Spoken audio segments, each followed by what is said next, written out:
আজকে তো ঐক্য হন। কোন রাজনৈতিক দল ঐক্য হবে বাদ দেন, রাজনৈতিক দল ঐক্য হবে মাথার থেকে ফেলে দেন। জনগণ ঐক্য হন।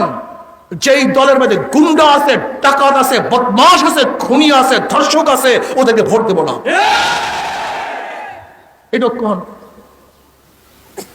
যেই দলের মধ্যে চাঁদাবাজ আছে, যেই দলের মধ্যে গুন্ডা আছে, ধর্ষক আছে, বদমাশ আছে, খুনি আছে, ওই দলকে ভোট দেব না। ঐক্য হন, ঐক্য হন। আমার দলের মধ্যে চাঁদাবাজ থাকলে আমি কাট অফ করে দেবো, তোমার আর দরকার নেই, তুমি দূর হও। আমার দলের মধ্যে অস্ত্রবাজ থাকলে আমি কাট অফ করে দেবো, তোমার দরকার নেই। জনগণ ভোট দেবে না? ভোট তো দিবেই না। আমার কান ধরে জিজ্ঞাসা করবে, আপনার দলের মধ্যে খুনি কেন? আপনার পাশেই ডাকাত কেন? আপনার পিছনে খুনি দাঁড়িয়ে আছে কেন? প্রশ্ন করছেন একদিনও? একদিনও করেননি। এই সব যুবকদের দোষ, এই ছাত্রদের দোষ, এই যুবকদের দোষ, গরিবদের দোষ, মেহনতি মানুষের দোষ, পুরুষদের দোষ এবং মহিলাদের দোষ। যদি একদিন প্রশ্ন করতেন, রিডার আপনার ডান পাশে, বাম পাশে, পিছনে ওই খুনিকে দেখছি, অস্ত্র পাচারকারীকে দেখছি, মাদক ব্যবসায়ীকে দেখেছি, ধর্ষককে দেখেছি, কাজী আপনার দল করতে পারি না। আমার ধর্ষককে প্রতিষ্ঠিত করতে চাই না, চাঁদাবাজকে প্রতিষ্ঠিত করতে চাই না। এর জন্য আমি বলবো, দল টল বাদ দিয়ে আপনার ঐক্য হন, ভোটার ঐক্য হন। আল্লাহ পাক কালামে পাকের মধ্যে ফরমান, ইন্নাল্লাহ লা ইউগাইয়িরু মা বিকওমিন হাত্তা ইউগাইয়িরু মা বিআনফুসিহিম। যতক্ষণ পর্যন্ত মানুষ নিজের ভাগ্যের পরিবর্তন না করে, ততক্ষণ আল্লাহ পাক তাদের ভাগ্য পরিবর্তন করেন না। কাজী আগামী নির্বাচনে কমপক্ষে যারা আল্লাহ ওয়ালা, যাদের মধ্যে একটা আল্লাহর ভয় আছে, চুরি করবে না, ডাকাতি করবে না, লুণ্ঠন করবে না, দেশের মাল আত্মসাৎ করবে না, 14 লক্ষ কোটি টাকা বিদেশে পাচার করবে না। আপনারা দেখেছেন বর্তমান গভর্নর কি বলতেছে, বাংলাদেশ ব্যাংকের গভর্নর কি বলতেছে, যে গোটা দুনিয়ার মধ্যে ব্যাংক লুটের এই পদ্ধতি দুনিয়ার কেউ দেখে নেই। সিন্ডিকেট করে গোটা ব্যাংকে লুট করে ফেলছে। 18 লক্ষ কোটি টাকা দেয় না। কত লক্ষ কোটি টাকা? এখানে যারা দাঁড়ানো আছেন, আজকে যে বাচ্চারা জন্মগ্রহণ করবে তার মাথার মধ্যে 1.5 লক্ষ টাকা ঋণ। আজকে যে বাচ্চা জন্মগ্রহণ করবে, হাজার হাজার কোটি কোটি টাকা পাচার হয়ে গেছে, লুটপাট হয়ে গেছে। মেগা প্রজেক্টের নামে মেগা মেগা চুরি হয়েছে, ডাকাতি হয়েছে, আত্মসাৎ হয়েছে। দুর্নীতি নাই এমন কোনো জায়গা না, সমস্ত প্রতিষ্ঠানগুলিকে ধ্বংস করে ফেলছে। আমার যুবক বাবারা, জ্ঞানী বাবারা, আমার পর্দার জ্ঞানী মা ও বোনেরা, আপনি চিন্তা করতে পারছেন, একটা সরকার পরিবর্তন হওয়ার সাথে সাথে পুরো সংসদ পালিয়ে যায়। ইতিহাস নেই গোটা দুনিয়ায়। একটা সংসদ পরিবর্তন হওয়ার পরপরই, সরকার পরিবর্তন হওয়ার সাথে সাথে সুপ্রিম কোর্টের বেঞ্চের সমস্ত বিচারকরা অবসরে যায়। এই গোটা দুনিয়ায় এরকম কোন নজির আছে বলে আমার জানা নেই, যেখানে সর্বোচ্চ বিদ্যাপীঠ সরকার পরিবর্তন হওয়ার সাথে সাথে সেখানে ভিসি পরিবর্তন হয়ে যায়, আমার জানা নেই। এমনকি দলের সমস্ত লোকগুলি পালিয়ে বেড়ায়, আমার জানা নেই। আজকে কেউ বুক ফুলিয়ে বলতে পারে না আমি আওয়ামী লীগ, এ কথা বলতে পারে না। অথচ আমরা দেখেছি আওয়ামী লীগের আমলে যেখানে বলার কথা ছিল না প্রশাসকদের, প্রশাসনের লোকদের দলীয় পরিচয় দেওয়ার কথা ছিল না, কিন্তু আমি দেখছি হাজারো গর্ব করে বলতো, আমি অমুক জায়গার জিএ ছিলাম, আমি অমুক ইউনিভার্সিটির ভিসি ছিলাম, আমি আওয়ামী লীগের দায়িত্ব ছিলাম, যেগুলি সম্পূর্ণ অবৈধ ছিল। গোটা প্রশাসনকে ধ্বংস করে ফেলছে, স্ট্রাকচারকে নষ্ট করে ফেলছে। আপনারা জানেন না, এ তো আমি রাজনৈতিক কথা বলছি। আওয়ামী লীগ কোন জায়গায় হাত দিয়েছিল কি জানেন? এদেশের গোটা মুসলমান থেকে বেঈমান বারবার চক্রান্ত করছিল, গোটা মুসলমান থেকে বেঈমান বারবার চক্রান্ত করছিল। শিক্ষার মধ্যে এমন সিলেবাস ঢুকিয়ে দিয়েছে, যেখানে একটা ছাত্র পড়াশোনা করে, একটা ছাত্রী পড়াশোনা করে, সে আস্তিক থাকতে পারবে না, নাস্তিক হওয়া তার জরুরি ছিল।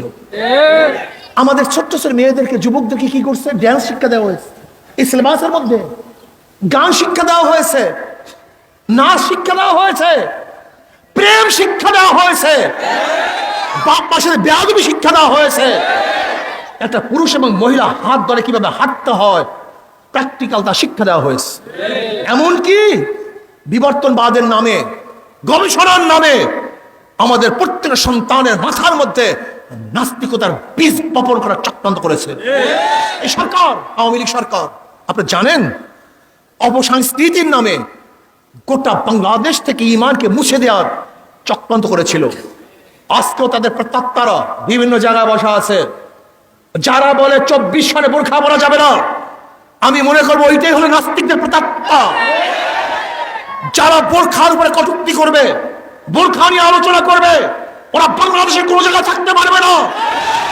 ওদের জিহ্বা টেনে ছেড়ে ফেলতে হবে, বোরখার উপরে চোখ তুললে ওদের চক্ষু উপড়ে ফেলতে হবে। কোন প্রশাসনের মধ্যে থাকতে পারবে না। এই আন্দোলন ছাত্র জনতার সাথে আমাদের পার্টিসিপেট ছিল। এখানে আমরা রক্ত দিয়েছি, আমরা জীবন দিয়েছি। জীবনের মায়া ত্যাগ করে গুলির সামনে রাস্তায় নেমেছি।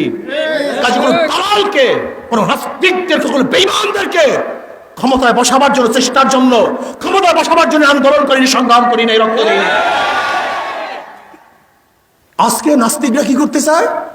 ইসলাম ভিত্তিক রাজনীতি চলবে না, সেকুলার ভিত্তিক রাজনীতি চলবে, ডেমোক্রেসি ভিত্তিক রাজনীতি চলবে, কমিউনিজম ভিত্তিক রাজনীতি চলবে, সোশ্যালিজম ভিত্তিক রাজনীতি চলবে।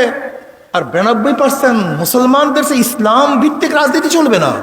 এই কথা বলার সাহস তোকে কে দিয়েছে? বরং 92% মুসলমানদের দেশে ইসলাম ভিত্তিক রাজনীতি চলবে, অন্য কোনো আদর্শের রাজনীতি চলতে দেওয়া যাবে না।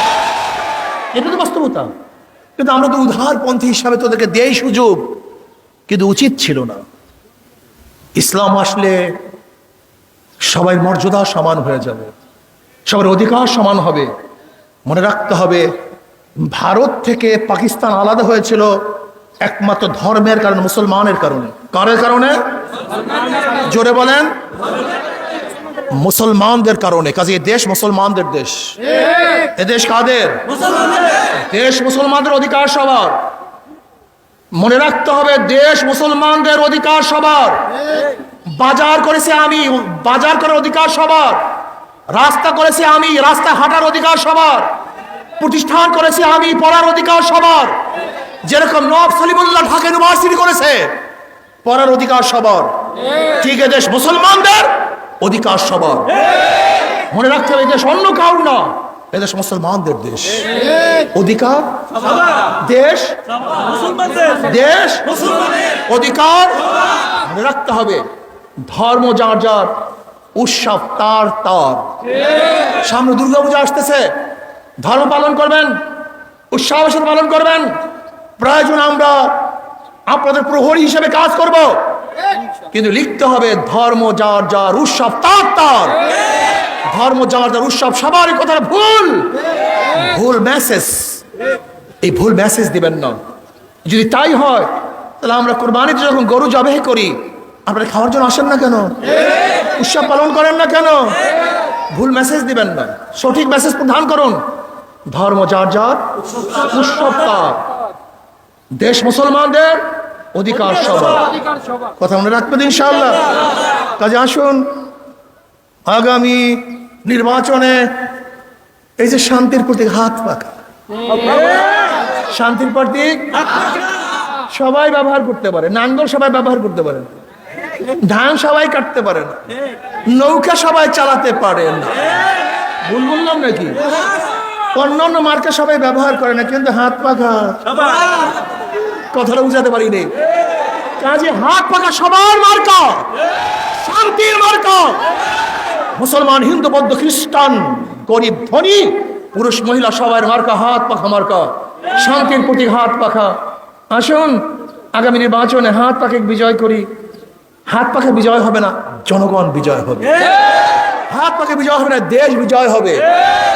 হাত পাখা বিজয় হবে না, মানবতা বিজয় হবে। হাত পাখা বিজয় হবে না, এদেশের অর্থনীতি বিজয় হবে। এদেশের পশু পাখি সবাই বিজয় হবে। আল্লাহ আমাকে এবং আমাদের সবাইকে আল্লাহর জমিনে আল্লাহর হুকুমত কায়েম করার তৌফিক দান করেন, এবং সেটা দেখার তৌফিক আল্লাহ দান করেন। আল্লাহুম্মা আমিন।